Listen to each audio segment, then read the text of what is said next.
Welcome to Journeys Through Sociology, a series of interviews with the Executive Committee of the International Sociological Association. I'm Lalebe Bohanyan, and our guest today is Dr. Tina Uys, who is joining us from Johannesburg, South Africa. Dr. Uys is a professor and chair of the Department of Sociology at the University of Johannesburg, where she is also the director of the Center for Sociological Research. She earned her PhD in sociology from Rand Afrikaans University. She is a former president of the South African Sociological Association and is currently serving as the vice president of national associations for the ISA. Dr. Uys has done research on issues relating to HIV/AIDS, as well as developments in higher education. Her primary research right now focuses on whistleblowing in South Africa, on which she is currently writing a book. Thank you so much for joining us, Dr. Uys. It's a pleasure. It's wonderful to have you with us. And there's actually a number of questions that I'd like to ask you today. Before we start to really dig into your history as a sociologist, I'd like to kind of begin in the present and get a bit of a sense of the kind of work that you're currently doing. So, you know, I know that you're involved in many things, teaching, research, various forms of administration. But in terms of the work that you're doing now, what would you say, what aspect of it are you particularly excited about? Well, apart from my research on whistleblowing and the book that I'm trying my best to write, I'm also involved in a departmental research project, which is on student communities. So we are doing research on student communities at my own university, but we're also collaborating with the University of Pretoria, which is also in South Africa, and then the University of Hyderabad in India. So this is a comparative research on student communities in these different universities? Yes, we're specifically looking at contested identities of students and issues around how they fit in on campus, the challenges that they experience, things like survival strategies of students, which is quite a big issue in the South African context, perhaps less so at the Indian university that we are comparing ourselves with. But we think it's going to be fascinating to see how different issues play out in similar ways or in different ways at the different universities. So when you speak about survival strategies of South African students, can you maybe give us a sense of what that means actually for South African students? Well, one is definitely financial in nature. Especially at my own university, which has been rapidly transforming in the last 10 years or so, and has now become 80% Black student body. A lot of these students are first-generation university students. A lot of them don't have a lot of financial resources at their disposal. They struggle in various ways. And there are lots of anecdotal evidence for the kinds of problems that they're experiencing. We want to find out to what extent those anecdotal evidence is actually true. Mm-hmm. But there are also other survival strategies, survival issues. And one of them is coping with academic demands that are placed on them. Mm-hmm. Most people might not be aware of the fact, but we have serious problems in South Africa with regard to our educational system, especially high schools. And the government has been struggling for a number of years to get those problems resolved.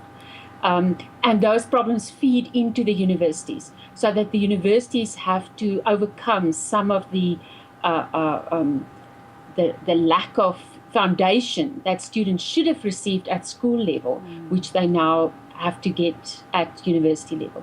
So there are those kinds of issues as well. And then, of course, there are the normal issues that students face everywhere, and that has to do with this transition from being a child to being a young adult, for a lot of them leaving home and trying to survive and cope on your own. And so it's a transition in more than one way. a transition in terms of a time phase, but also a transition in terms of moving from one area to another area. And then also those who still stay at home, the challenge of negotiating between the university life and the demands that the university life places on them, and then also the demands from their home environment. So, Dr. One of the things actually I'm interested in as you speak about the work that you're doing in terms of addressing some of the challenges that university students are facing in South Africa.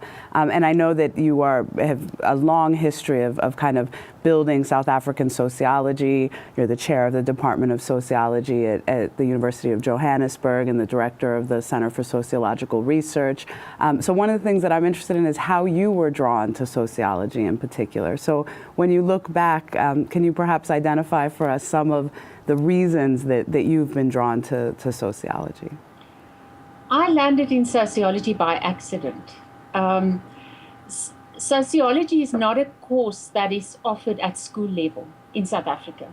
So at the stage when most of our students arrive at university, they have no idea what sociology is about. And I didn't know either. I think I might probably not have landed up in sociology if my degree course that I chose didn't make sociology a compulsory subject. But even in my first year, I immediately realized that this is the course for me, and became very interested in it. Initially, psychology was going to be my other major, apart from communication, and I decided I dropped psychology in my second year and I continued with sociology.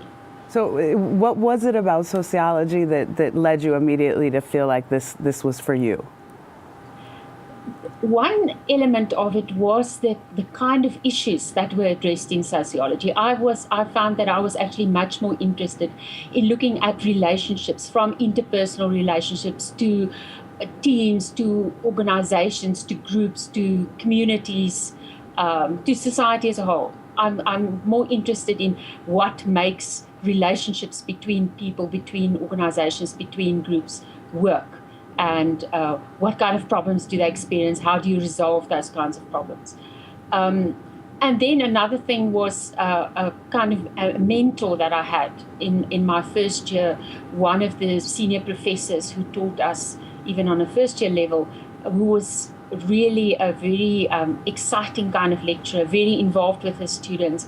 And she started encouraging me from my second year onwards to continue with sociology. Mm-hmm. Okay. So those were the reasons that initially this accident that brought you to sociology, and you saw that, this way of thinking about the world in terms of relationships suited you much more in terms of what you were interested in. As you continue to work as a sociologist, what is it that continues to draw you? What is it that continues to make the work that you do? I mean, for example, you brought up Whistleblowing and the book that you're writing right now. I'm hoping that we do get a chance for you to tell us a little bit about that book and how it is that as a sociologist you're approaching that issue. Well, again, I landed in that also by accident. What happened was that my husband was a whistleblower, but I had never come across the concept of whistleblowing. I just couldn't understand why his employer was responding to him in the way they were. And then one of my colleagues gave me an article to read on whistleblowing, and it was like a world opening up for me. So I, to a certain extent, started researching whistleblowing as a kind of coping mechanism to cope with the very traumatic experiences that we went through. And I became fascinated by it, by how organizations respond, by issues around resilience, for example, of the whistleblower, issues around... I'm sorry to interrupt you, but for our viewers who may not be familiar with this term, can you just explain to us just generally what whistleblowing means? Whistleblowing is when a member of an organization discloses information about what they perceive to be wrongdoing to somebody inside or outside the organization that they think could do something about it. Mm-hmm. And what generally tends to happen with these whistleblowers, even if they start disclosing the information or raise their concerns internally within the organization starts to victimize them, starts to respond negatively, starts to isolate them, blacklist them, and often starts to put procedures in place to get rid of them, to fire them if they can in any way. So, and your book focuses on whistleblowing in the context of South Africa, correct? Or yes, because what interested me when I started reading about whistleblowing was that it was quite well developed in the USA, a quite well developed concept there, and lots of research being done there, also in the UK, and some research in Europe and even in Russia. But in South Africa there was very little, and more or less at the same stage. South Africa introduced legislation to protect whistleblowers. And I was also interested in looking at this legislation and looking at the shortcomings and how this legislation could be strengthened. Mm-hmm. So it became sort of like a life work, if you like. Yes. So, and you mentioned, whistleblowing in the U.S. or in the UK. So internationally, are there major differences in terms of the process or the consequences in different parts of the world that you can identify? There are lots of similarities in terms of how organizations tend to respond to whistleblowers. The differences are mainly with regard to the extent to which the protection of whistleblowers is effective or not. And there's a whole debate, and I've got one student who's looking at this to a certain extent. There's a debate about whether national traditions play a role in whether whistleblowers can be protected effectively by legislation. My own point of view is that legislation can just protect whistleblowers to a certain extent, and that they have to carefully think about what they're letting themselves in for when they decide to disclose information. Mm-hmm. And are there any forms of protection aside from legal? Are there efforts outside of the legal realm of addressing this? In South Africa, there is an NGO called ODAC. It's the Open Democracy Advice Center, and they do provide some assistance to whistleblowers. So they would try and give, they do some research about it, and they try and give whistleblowers some support. But it's actually very limited. And I've done interviews with about 20 whistleblowers so far, South African whistleblowers, and in most cases it is quite a negative story, in the sense that even those who went the full course with the legislative protection, they went up to as far as the Labour Court, which is the final instance that they can go to. They generally find that they are financially much worse off, that they've lost their career, that they have to go into a different direction and start over again as a result of raising concerns. Mm-hmm. So, Doctor, there's another issue that I'd like for you to speak on, and that we've been asking of the various ISA Executive Committee members that we've been interviewing, is to speak about some of the challenges of being a sociologist.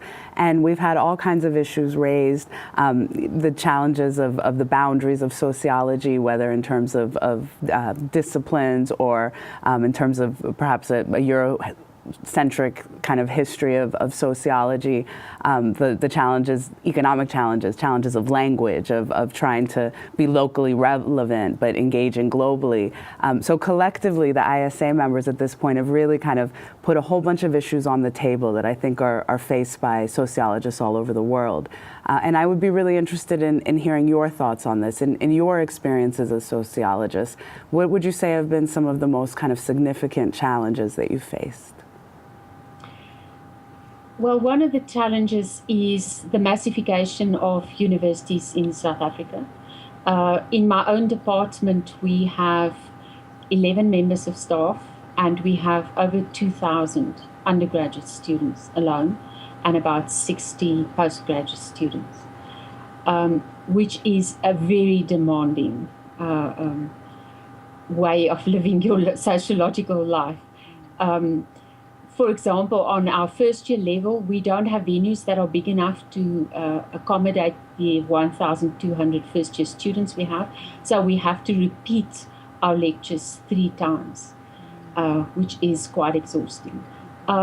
Another challenge that we face in the university, in particular with regard to teaching, is that a large number of our students are doing their university work by means of a second, third, or fourth language. So there are challenges in terms of language issues. There are also challenges in the sense of a lot of our students being first generation university students. So they're not familiar, they cannot get this kind of support that a student whose parents and grandparents have gone to university that they would get. And they find the university a very strange and very daunting place to begin with. And we find that more and more it is our job as lecturers not only to teach them sociology, but to also help them fit in on the campus. And that's part of the reason why we decided to do this research project, because we want to find out exactly what these challenges are that our students are facing and how we can go about assisting them. Mm-hmm. And it sounds like, though, these challenges are actually kind of simultaneously coming hand in hand with the kind of wonderful reality that there are so many students in your sociology classes, and the challenge of meeting those demands and all of those needs, but also that you have such a large kind of community of students of sociology that are, as you said, many of which, for whom this is their first generation in their families of being university students. So it sounds like a challenge that holds a lot of promise as well. Yes. So on the one hand, we're very excited about the fact that sociology is a popular discipline in my university, and that we have lots of very excellent students, and that is very rewarding to work with these students and to see how they grow and how they develop, and how some of them at least decide that they want to become sociologists themselves. And enabling them to learn a whole range of skills that they can also apply in a variety of different contexts, not necessarily only as sociologists. So that is very rewarding. Mm-hmm. But one of the other challenges that we of course face is that the university is simultaneously putting a lot of pressure on us to publish and to do research, and it's very difficult to juggle those two. To do your teaching in the best possible way that you can, and simultaneously find time for research and for involvement in the sociological community, for example. Well, it sounds like one of the ways that you've attempted to deal with that challenge is that actually have a certain overlap between the challenges you face in teaching and actually the research that you're doing. Yes, yeah. Yes. And it's one of the things that I also find rewarding is that we have over the years developed a kind of practice in my department where we each do our own individual research, because we each have our own individual research interests, but that we also collaborate and that we find a project that we can all more or less work on, that the theme is broad enough so that we can satisfy our own personal interests, but that we can also collaborate and work together and in that way produce some interesting work.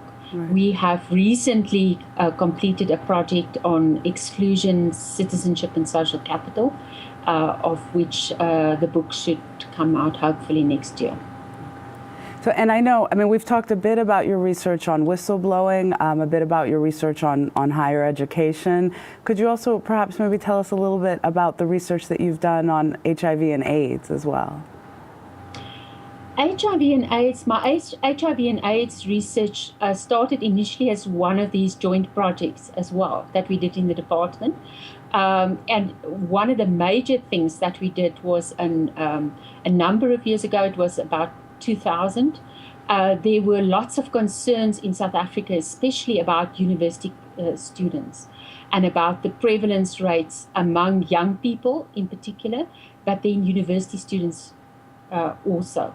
And we were interested in finding out what the situation was with regard to university students. So we did quite a big project on our own campus. And to our surprise, and against the expectations from everybody, we found that the prevalence was actually fairly low.